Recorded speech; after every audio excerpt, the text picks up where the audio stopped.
Welcome to the MarcWes Sports Podcast.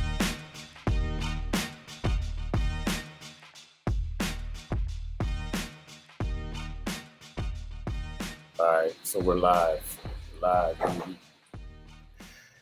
This is the MarcWes Sports Podcast. I'm your host, Wesley Pierre, better known as Westradamus, and I'm here with my co-host, Christian Mejia, also known as Chris the producer. But want to go ahead and inform you guys, Marcus again is still part of the MarcWes Sports Podcast. You know, right now, lead editor of CanesCounty.com. So everything's happening right now with the Canes, you know, going through the transport portal, NIL, et cetera, et cetera. You know, you got basketball season that's, you know, kind of flaring up right now with the Canes. So he's following them live, full effect, on court. And you'll be seeing him soon, probably like within the next week. But we're gonna go ahead and start this off because we're gonna go ahead and hold on the ship while Marcus is not here. But gotta go ahead and talk about our Miami Dolphins and our boy Tua. Now, you know, I'm watching some people that was on the ship starting to jump off the ship again, and that's the same type of people that I ain't want on the ship in the first place. You know, he didn't have a great game. Some would say he had a bad game. I would say that he had a off game. A lot of Bad day at the office. Yeah, bad day to be a Dolphins. And you know, the crazy thing is, bad day to be a Dolphins fan for me and Chris.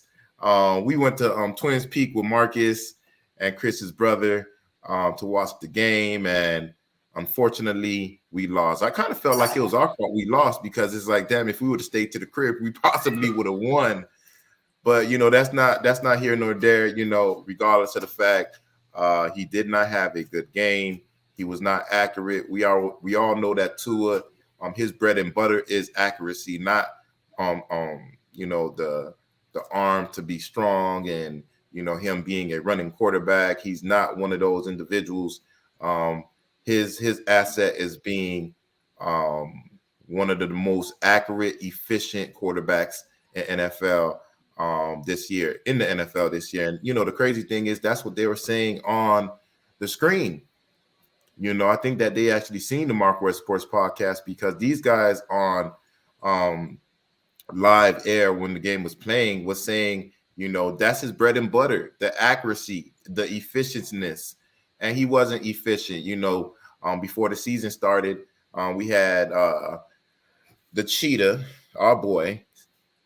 He came out and say like, yo, Tua is the most accurate quarterback in the NFL. What I'm trying to say is Tua is that deal, bro. He has an arm. He has a heck of an arm, bro. He's accurate. He can throw the deep ball. Tua or Patrick Mahomes. Obviously, like I'm gonna go with 1.5 as the strongest arm, but as far as accuracy wise, I'm going with Tua all day. Nobody believed him. I did. God did.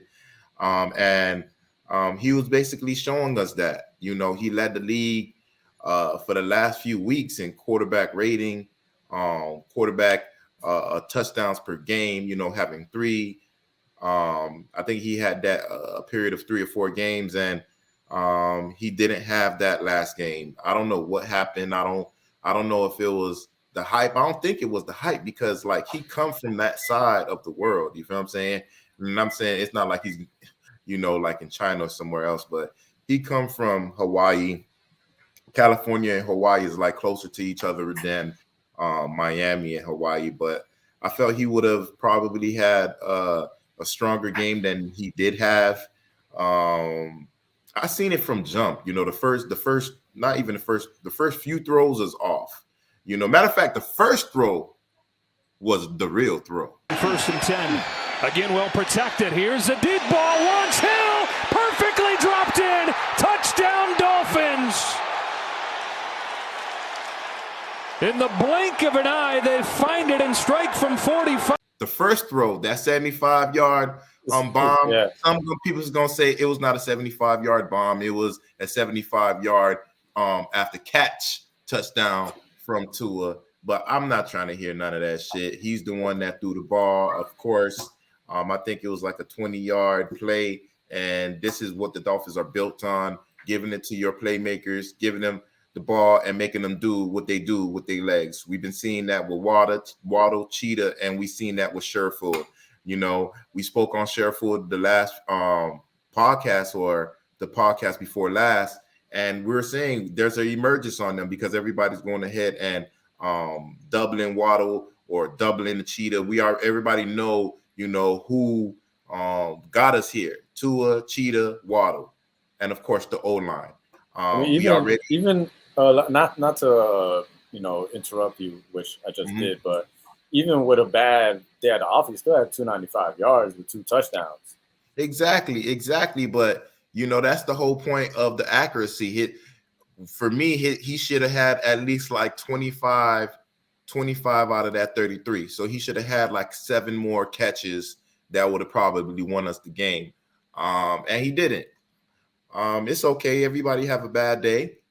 I've been fortunate enough to be able to play with one of the best quarterbacks in this league, and you know, we all have bad games. We're all a human, and you know, we all go through certain stuff, man. And you know, my message to him is, you know, just come out, refocus, you know. And a lot of people forget about what you did the last game when you go out here and throw for 6 touchdowns or something crazy, man, and it'll all be forgotten. So, I mean, I've dropped crazy amount of passes in my career, but my whole focus and the way that my parents raised me is, you know, you can't be great and dwell on the past or whatever. You know, you got to be able to move on, you know. So Tua, he's been great about that, you know.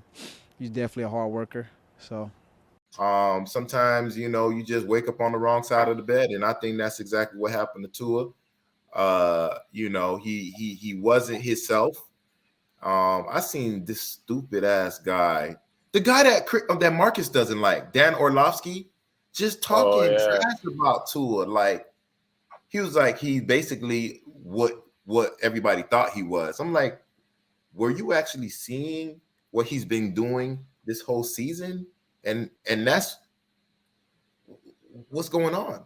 Like, that's the thing that I don't like about people. You could give them facts. They can have all the facts and all the paperwork in front of them to prove your point, and they don't want to listen. Kind of like what's happening with Kyrie Irving right now. Again, different topic. I ain't gonna jump on that right now. But again, I can't stand people when you give them the evidence is right in their face. And they don't want to believe it.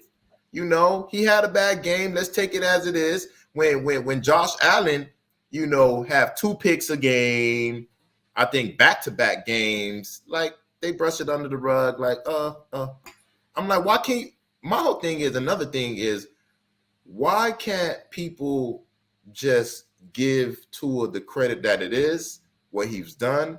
And why is so much hate with Tua? You would hate Josh Allen. He's the one that has that bravado that people going to not like, not Tua. Tua's the humble guy. Tua's the one that's going to say the right thing, huh? It's Miami. Miami's not humble because we got, you already know. What is it, what we got? The beaches, the women, and the weather. but in this case, man, come on, man. You can't get mad at my dog. My dog Tua had a less lackluster game. Again, I remember this the pass with Waddle when he bounced the ball on the ground. Like, that's how short it was to Waddle. And it was not even like a bomb. It was like maybe like a quick snap out.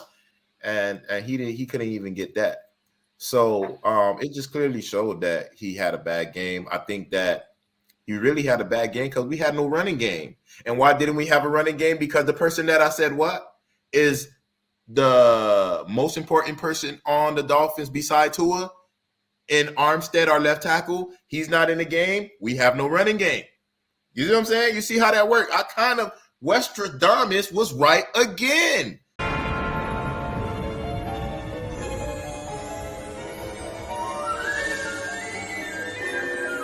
Tell us, Nostradamus, what do you see in the future? I see a great revolution in France. Oh. I see people flying through the sky in airplanes. Oh. Yeah, I went against the grain. I went against my Dolphins. You know what I'm saying? I went against, what's going on here? Yes, Yeah. And you should have followed Westradamus, because even when Westradamus didn't believe in himself, you feel me? You should have. Because, I just can't believe that people can't see that 1 + 1 is 2. You need a quarterback. We finally got that. You need an O-line. We have that here and there. When it's consistent, we're balling. Like I said, you had Jeff Wilson and Moistra when they had 189 yards rushing between the both of them. I think Tua, he didn't even need to play the second half of that game, really. What's going on? People got to understand, look, we went against the number 1 defense.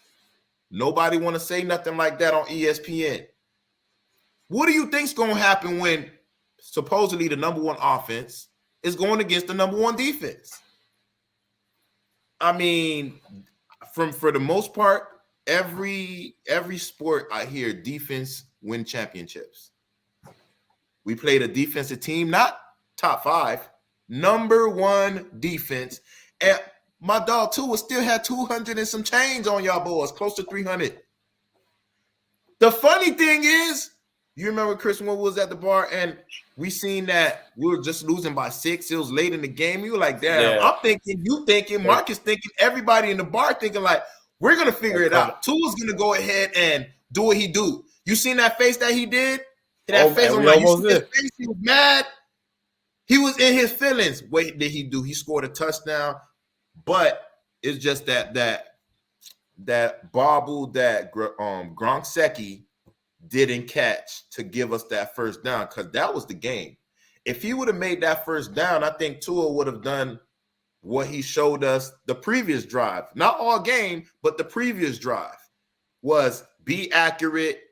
The accuracy and everything like that, it came on that previous drive. Before we actually got the ball back to try to win the game. It came back and he scored. You seen the Tua of old. Yeah, now I know the whole game he didn't look like himself. But when we seen each other, now like, Chris, man, he hot, boy. You see his face, you see him on screen. Came in the game, scored a touchdown. We stopped them again. We got the ball back. I'm like, damn, here we go in my head. I'm like, all right, they trying to give Tua his fourth quarter game-winning drive. This is how the play is written. It's written already. And, my dog Gronkowski, that's Marcus' name from. He didn't catch the ball. They gave us the first down originally, but, the 49ers, they challenged, and they were successful. It is what it is. You have the family tree, the quarterback tree that we're talking, and it is what it is. But, yeah, here go, Tua Tagovailoa. Man, I ain't going to say his last name. Here goes Tua's biggest and worst mistakes, I guess, in the game, Sunday's game. Team meeting. I've never seen things go from so good to so bad so quickly. This is a good, the bad, the ugly Tua Dolphins game. First play of the game offensively. Oh, it was so good.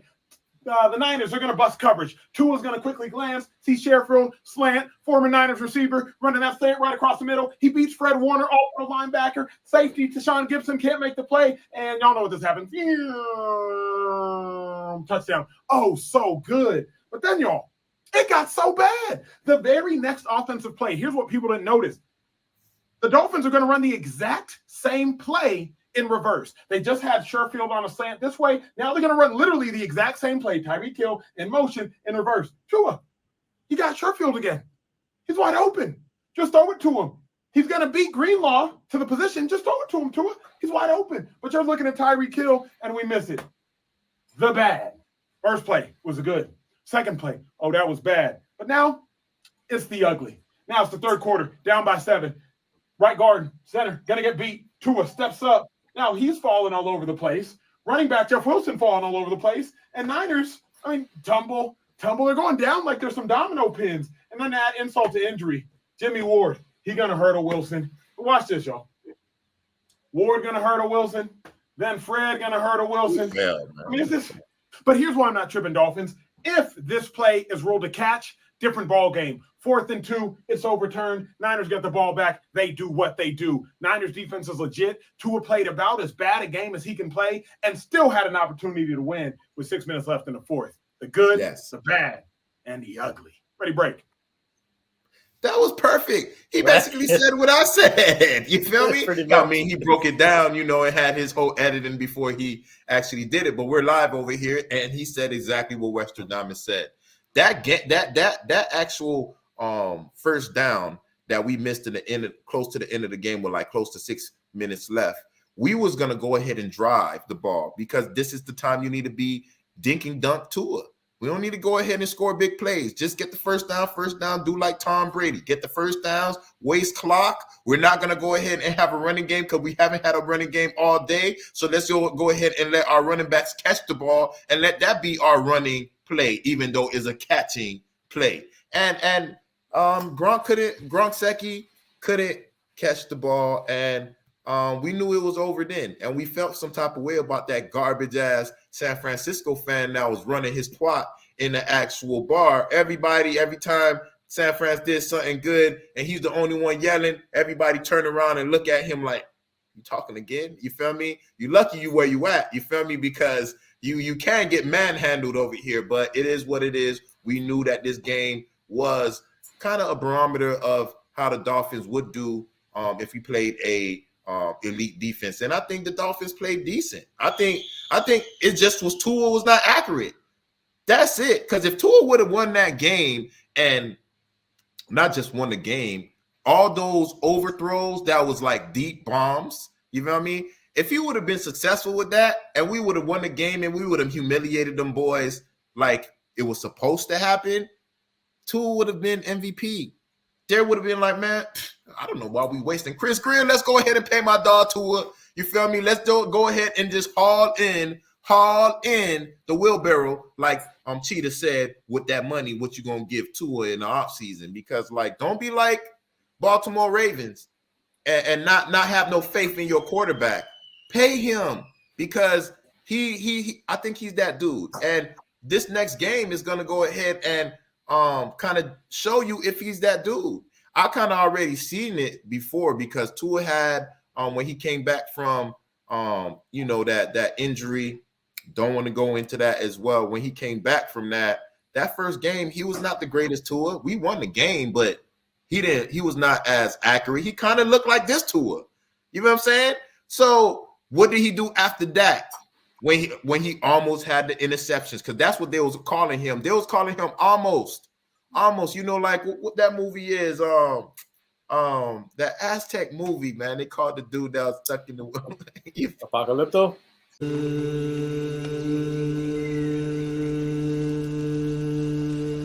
Holla.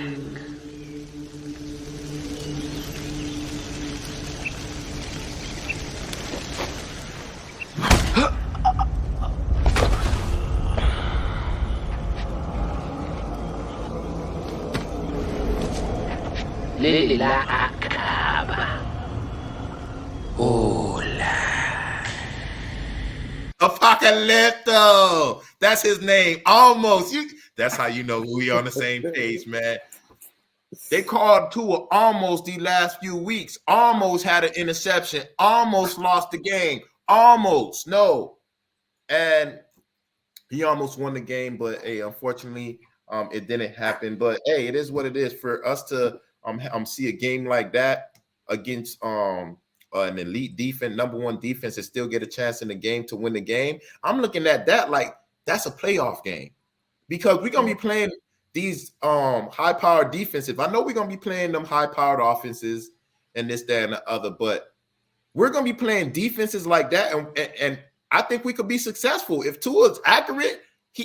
It's not the defense that lost the game. You know what I'm saying? It's not like Tua didn't have time in the pocket. He had time in the pocket, but he didn't have time in the pocket. Meaning mentally in his head, like, damn, boy, when my dog Teron Armstead not in the game, boy, I get injured. When he's not in the game, boy, bad things happen. I'm already seeing that we have no running game right now. And Westradamus and Chris and Marcus been praising Mostert and Jeff Wilson these last few weeks. And I'm already seeing that we have no running game. Oh, boy. I need to hurry up and throw this ball. So even though on screen when everybody's watching the game, it looks like I have time. Mentally in my head, it's like I don't have time. You feel me? I got to listen to my boy West. My boy West said, you got to live to fight another day. If I lose this game, it's all good. You feel me? As long as I don't leave injured. That's what he said. As long as I don't leave injured. And he's like, man, I'm not going to get injured over here. You feel what I'm saying? Let me get this ball out my hand real quick. So that's what you want. That's what you want. You want him to try to get the ball out real quick. What you don't want is for the accuracy to diminish when he does do that. But that's exactly what's going to happen when you press individuals, when individuals are pressed and when they're worried about the timing, when they're worried about certain things, they're going to be a little off. And this was the perfect game to go ahead and be off because, like I said before, that's the NFC. We're in the AFC. Doesn't matter if we lose that game. I think it was a game that you could have easily said that the teacher was outplayed by the student. Because the student was who? McDaniels. McDaniels drew up a lot of good plays. It's just Tua didn't capitalize. I didn't see that. Excuse me. I didn't see that many good plays from San Fran when they had their starting quarterback in the game. He was too busy getting his ass whooped. Too busy getting that secondary quarterback, Purdy. Yeah, was doing his thing. He definitely was looking Purdy, boy. You feel me? I'm like, what's going on? And see, but that's another thing that we got to go ahead and speak on because I've been kind of saying this all season, man, as far as with the defense, man. The defense is not looking like the defense that I'm accustomed to seeing and you accustomed to seeing. You know what I'm saying? We go ahead and sign Chubb to this max deal, and before he even played a snap for the Dolphins. And I understand you got to pay him. You just gave away a draft pick, first round pick for this guy. We know he's a Pro Bowler. We've seen what he could do on tape when he was in Denver. But I haven't seen too much of them. I seen Melvin Ingram. You know, he does what he normally do at a older age in the league. He still got that fire under him, and he's getting to the quarterback. Jalen Phillips, same thing. But they're not reminding me of people like Von Millers, Javon Curse. They're not showing me that. Now, they're great. I love them on my team. You feel what I'm saying? I'm pretty sure there's a lot of teams that would love to have our DNs / linebackers on their team. But, you know, our defense was built on corners. X-Man and Byron Jones, who's been missing on the milk carton since the beginning of the season. Matter of fact, we haven't seen him all season. This guy is kind of like sabotaging our damn team. And I know we got Kahoot, but you remember when I told you in the previous podcast, I'm like, Kahoot, you got him off the streets. He's playing well, but he's going to make rookie mistakes. Pass interferences that we were getting they were not calling that was clearly pass interference when we were in Miami. I guess they gave us some home cooking like, you know, the Dolphins, y'all going to win. We're going to make sure y'all win, even though it's a clear pass interference. I clearly remember one with Javon Holland and him. He got there early. Javon Holland, who's the one that got in there on time, that kind of masked the pass interference, you know, because if Javon Holland wasn't there, they would have called pass interference on Kahoot. And what did we see on San Fran's pass interference here? You know, a few mishaps there. And again, rookie mistakes, but he's still playing well. You know, I ain't going to throw him under the bus because he got a pass interference, but you're not going to get that from X-Man. You're not going to get that from Byron Jones. And you're paying this dude all this damn money, and he's not showing up. He's showing up what? To the spa, to the crib. He's not showing up nowhere where I can see him. It's kind of like our wide receiver last year. We paid him all this money, and he never played. He played like one game, and he missed the season from a finger injury, a broken finger. Like, I never heard of a NFL player, let alone any player, any sports, missing the whole season because of a finger injury that happened in probably the first game. There's plenty of time to hit. It's the era. It's the era. Because didn't Ronnie Lott, didn't he like cut off a finger like in the middle of a game and just say, fuck it, just cut off my finger so I could keep playing? Get back in. And that just shows you that it's not just football, it's all sports. It's society, period. Society is sensitive. Era, yeah. We can't have serious conversations without people feeling some type of way.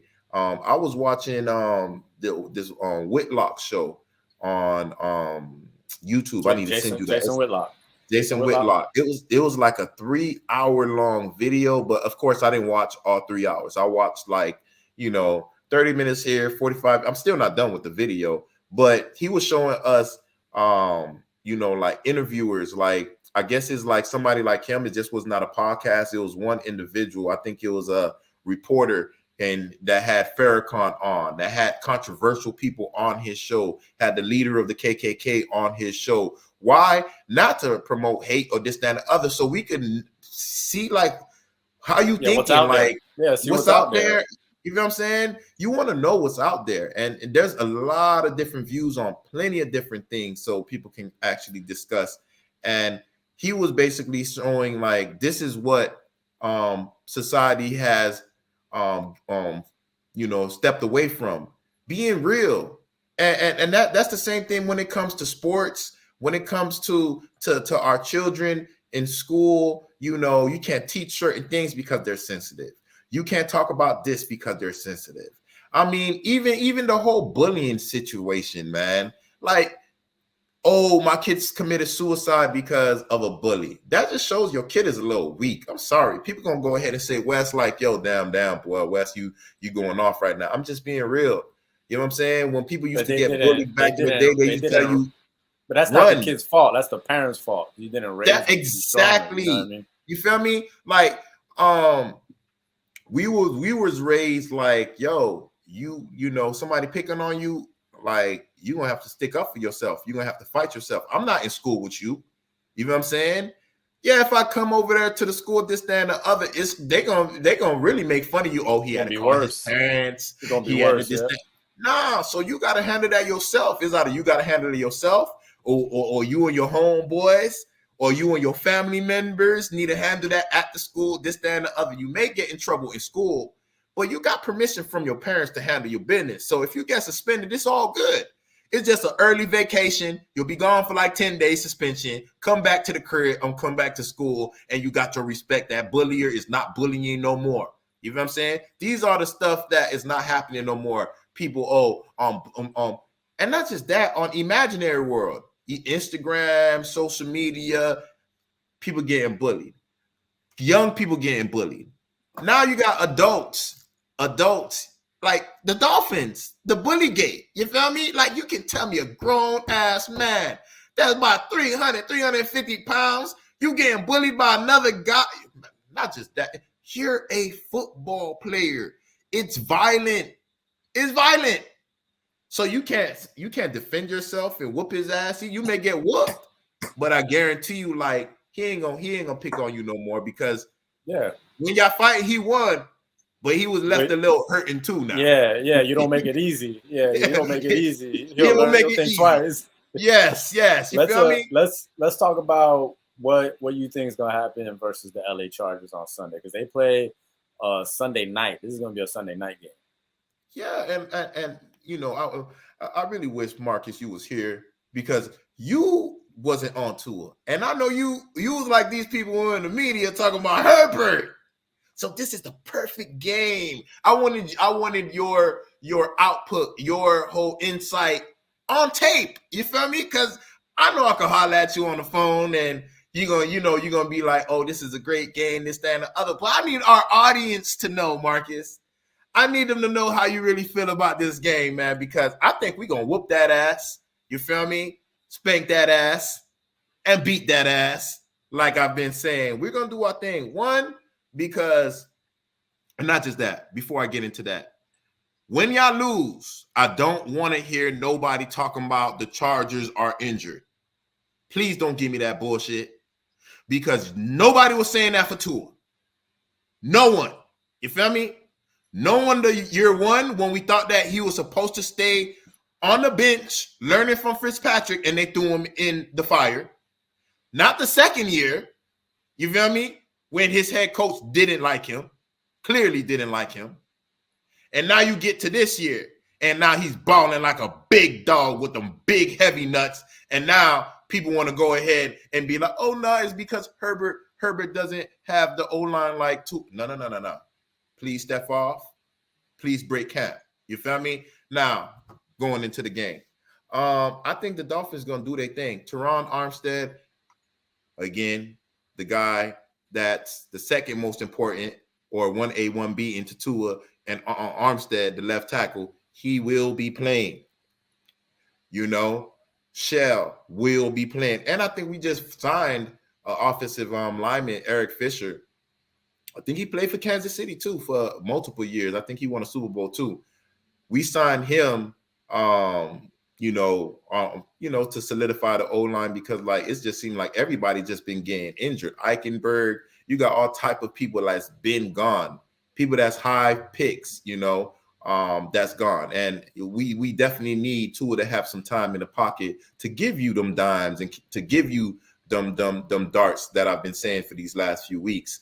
I think that we're going to dominate this game, not just beat this game, dominate this game. I think Justin Herbert's still going to do his thing. He's going to ball too. Why is that? And that he's going to ball even though his O-line is decimated and his wide receiver camp is actually injured. And the reason why I say that is because the Dolphins been looking crazy.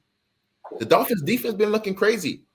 You give any quarterback a little time and he's going to get it to who you need to get it to. I mean, Tom Brady did it for years, like I've been saying. You give him time, he's going to be doing that. I'm not just saying that about Tua dropping dimes and dropping darts. I can acknowledge good talent when I see it. Herbert, you a G.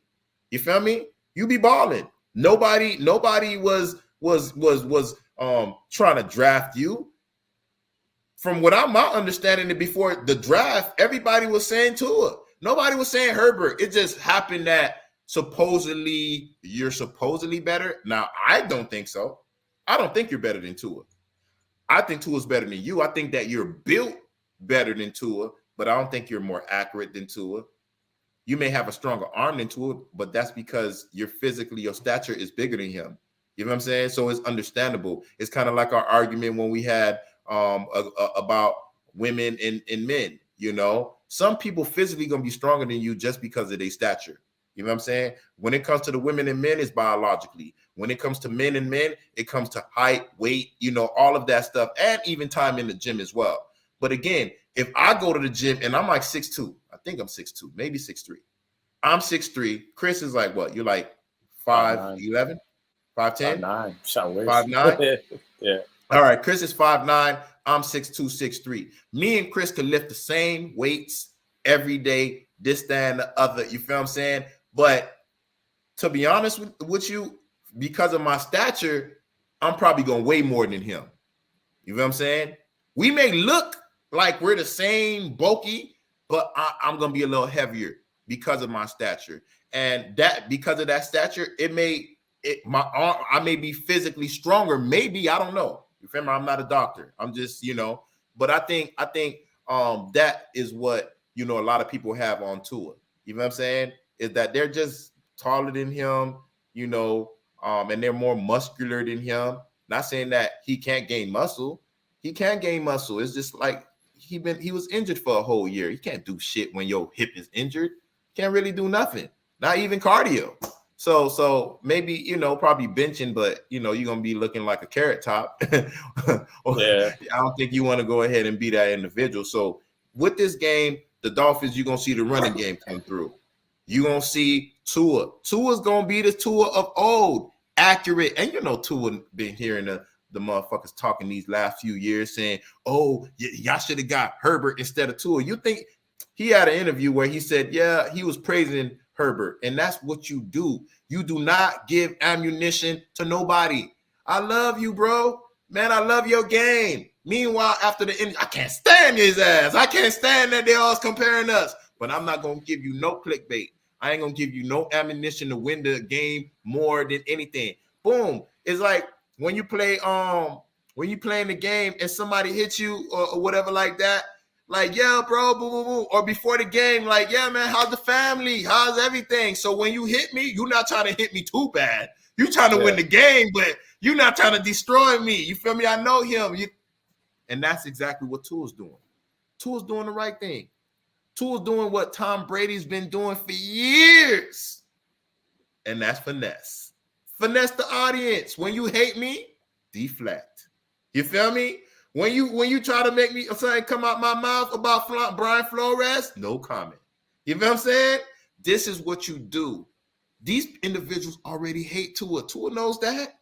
Imagine Tua coming out the mouth and saying something negative about anything else. Everybody gonna jump on his case. So play the smart guy. They already don't like you. Again, the beaches, the women, the weather. They already know Tua from Willie Beam and Tua. They already know him. We don't want to give them no ammunition. Right now, we're at a perfect position, but this can easily change. This is a must-win game because we're going to play Buffalo again. Buffalo shot back up to number 1. You know what I'm saying? Yep. And the AFC, everybody seemed like they're good. It's not like back in the days where, majority of these teams are, going to be top 5, top 10 picks. No. Our guys going to be mid-range, if not later in the draft to get individuals because their records are good. Yeah, the Dolphins are good, but that doesn't mean I'm blind to everybody else. Everybody's looking decent in the AFC. Unfortunate, our luck, the Dolphins. When we do good, that's when everybody else do good. But I think we're going to dominate this game. Again, Herbert's going to do his thing. He's going to get his numbers. Hopefully our defense, our front four could go ahead and get to him. But let's not forget that, they got Boza. They got the other Boza brother over there. We played one Boza brother on the 49ers that got to 2 or 3 times. Now we playing the brother. And the brother's a beast too. You know what I mean? And he's better. He's better. You know what I mean? He's better. And who on the other side? I forgot his name, but he came from Chicago. We'll pull up some tape on him. He's on the other side.